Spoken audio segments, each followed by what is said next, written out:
हमारा अगला प्रश्न है, हड़प्पा सभ्यता की कृषि और कृषि प्रौद्योगिकी के मुख्य पक्ष कौन से थे। इसका आंसर इस प्रकार से भी पूछा जा सकता है क्वेश्चन कि हड़प्पा सभ्यता की कृषि गतिविधियां क्या थी, वर्णन कीजिए। तो इसका आंसर इस प्रकार से लिखेंगे, हड़प्पा सभ्यता के विभिन्न क्षेत्रों में मिले अनाज के दानों, हल के प्रतिरूप, बैल की मणिमूर्तियाँ, जुते हुए खेत का साक्ष्य तथा अन्नागार का प्रमाण हड़प्पा सभ्यता में कृषि तथा कृषि प्रौद्योगिकी का प्रमाण देते हैं। पहले पॉइंट में क्या लिखा जाएगा कि हड़प्पा सभ्यता में मिले अनाज के दानों में गेहूँ, जौ, सफ़ेद चना, तिल, बाजरे के दाने, चावल के दाने जो लोथल और रंगपुर से मिले हैं, सभ्यता में कृषि का प्रमाण देते हैं। यानी कि हड़प्पा सभ्यता में गेहूँ, जौ, सफ़ेद चना, तिल, बाजरे आदि का उत्पादन किया जाता था।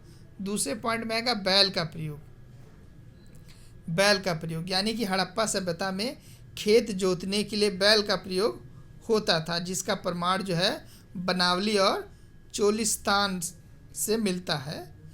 चोलिस्तान मतलब कि अर्थात थार मरुस्थल से लगा हुआ पाकिस्तान का रेगिस्तानी क्षेत्र को चोलिस्तान कहा जाता है।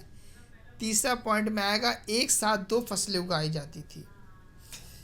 एक साथ दो फसलें उगाई जाती थी यानी हड़प्पा सभ्यता में एक साथ दो फसलें उगाए जाने का भी प्रमाण मिलता है।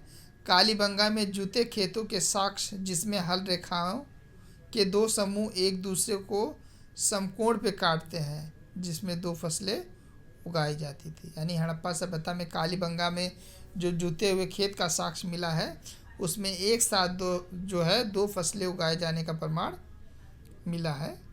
अगले पॉइंट में लिखेंगे, वास्तविक कृषि की जानकारी का अभाव, अर्थात फसलों को काटने हेतु किन औजारों का प्रयोग होता था, इसकी जानकारी हमको नहीं मिली है। यानी कि फसल काटने के लिए किन औजारों का इस्तेमाल किया जाता था, इसकी जानकारी अभी हमको नहीं मिली है।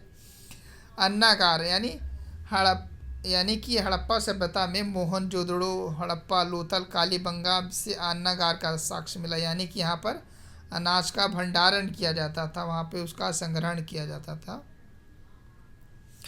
अगले पॉइंट में है कि हल का प्रयोग, कृषि कार्य हेतु हल का प्रयोग किया जाता था, जिसका प्रमाण चोलिस्तान तथा बनावली से मिलता है। अगला पॉइंट है, सिंचाई हेतु नहरों, जलाशयों तथा कुओं का प्रयोग। सूरतघई से जो है नहरों का प्रमाण मिला है, धोलावीरा से जलाशय का प्रमाण मिला है, कुएं आदि के प्रमाण से सिंचाई की जाती थी। यानी कि कहा जाए तो हड़प्पा सभ्यता में जो फसलें बोई जाती तो उसमें सिंचाई हेतु नहरों का प्रयोग किया जाता था, जलाशय यानी तालाब का भी इस्तेमाल किया जाता था, और कुएं का भी इस्तेमाल सिंचाई हेतु किया जाता था, जिसका प्रमाण सूरतघई से मिलता है, धोलावीरा से मिलता है। तो इसका आंसर इस प्रकार से लिखा जाएगा। तो इसी प्रकार से इसका आंसर बहुत ही आसान तरीके से लिखा जाएगा कि हाँ, किस प्रकार से हड़प्पा सभ्यता में कृषि गतिविधियाँ होती थी।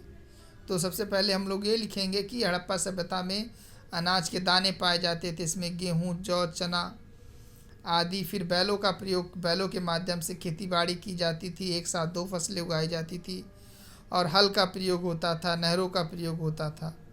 हालांकि वहाँ पर जो फसलों को काटने के लिए किन औजारों का इस्तेमाल होता था, इसका प्रमाण हमको नहीं मिला है। तो इस प्रकार से कृषि गतिविधियों का आंसर इस प्रकार से लिख दिया जाएगा।